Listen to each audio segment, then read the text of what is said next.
2 सप्ताह के बाद इस सरकार का वैधानिक कार्यकाल समाप्त हो जाएगा।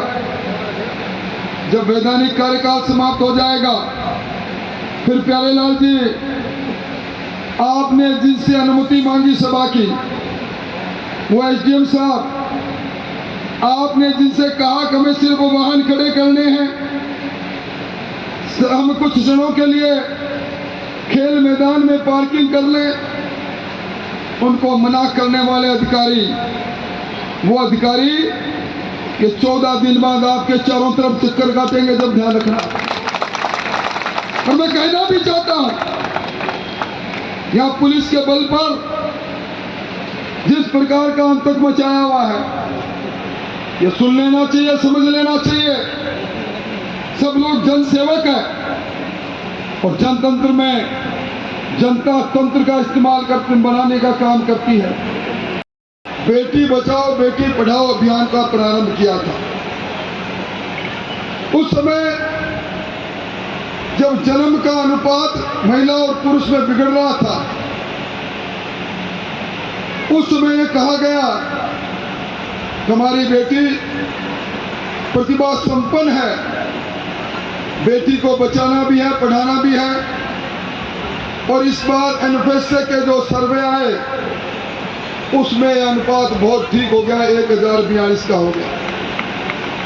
भाइयों, ये धरती, ये शहीदों की धरती है। आजादी के बाद 1-2 नहीं, अलग अलग युद्धों में इस मंडावा में, इसके आसपास के इलाके में 64 शहीदों की शहादत दी है।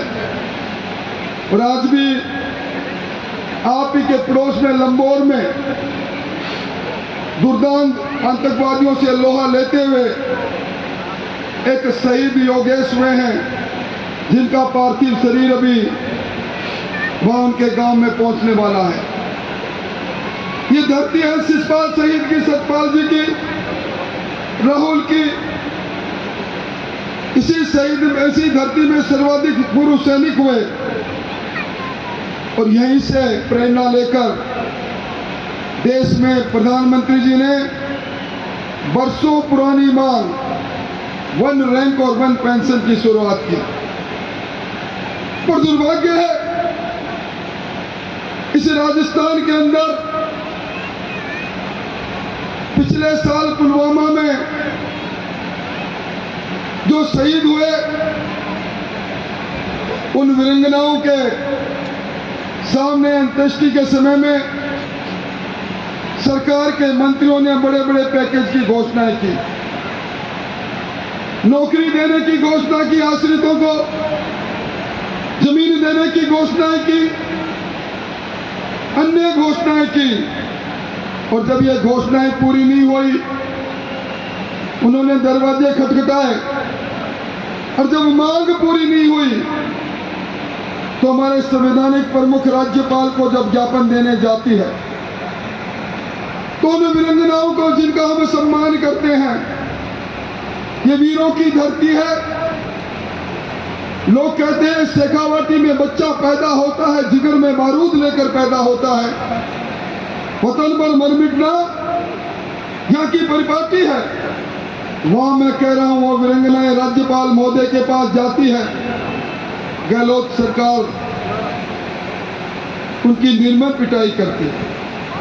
ये सरकार जो आज चल रही है, इस सरकार को उखाड़ने के संकल्प के साथ यह परिवर्तन संकल्प यात्रा, यशोमेघ यात्रा आपके सामने आई है। आज राजस्थान में पूर्व पश्चिम उत्तर दक्षिण चारों दिशाओं में यात्रा चल रही है। मुझे आज इस यात्रा के साथ चलते हुए 13वां दिन है। मैं मेरे अनुभव से कह सकता हूं, मैं आपका पड़ोसी भी हूं, कि ये यात्रा अब भारतीय जनता पार्टी की यात्रा नहीं, अब ये जन यात्रा बन गई। जनता ने मन बना लिया इस लाल डायरी की सरकार को उखाड़ फेंकने का। जनता ने मन बना लिया कि नाथी का बाड़ा की सरकार ये नौजवानों के अरमानों को कुचलने की सरकार, ये पेपर के लुटेरों की सरकार, ये पेपर बेचने के लिए अपने करिंदों को राजस्थान लोक सेवा आयोग से बाबूलाल कटारा से लेकर रीड के अंदर डीपी जारोली और राजीव गांधी स्टडी सर्किल के उन गिरोहों के द्वारा पेपर लीक करने वाली सरकार को उखाड़ने का मन भाइयों ने बना लिया है। अभी मैं यहां आ रहा था, एक किसान ने कहा कर्जा माफी की तो दूर की कौड़ी साबित हुई।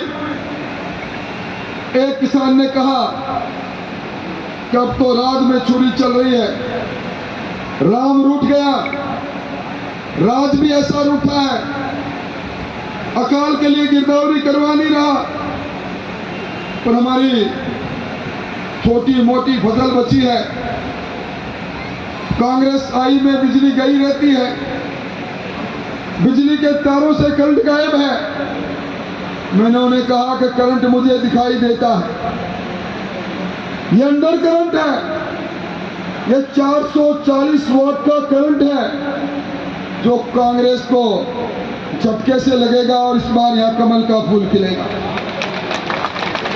भाइयों, मैं आपका पड़ोसी हूं, मैंने बरसों से हार नहीं देखी, पर जब बिसाऊ प्रारंभ होता है, राणासर और खासोली की सीमा प्रारंभ होती है, तो यहां कमल का फूल एक बार नरेंद्र जी ने खिलाया, एक बार निर्दलीय जीते, वरना आपने बाप और बेटी की सरकार यहां बनाने में कसर नहीं छोड़ी। आप याद करो, 4 साल पहले उपचुनाव में हम आप लोगों के बीच में आए थे, आपने धीरे से कहा सरकार का वायदा है हमारा कर्जा माफ होगा। नौजवान ने कहा जब तक नौकरी नहीं मिलेगी, एम्प्लॉयमेंट एक्सचेंज में नाम दर्ज करना ही तो है मुझे, 3500 रुपए ऑनलाइन मेरे खाते में आएंगे। उपभोक्ता ने कहा जन घोषणा पत्र में महंगाई कम करने का वादा लिख रखा है,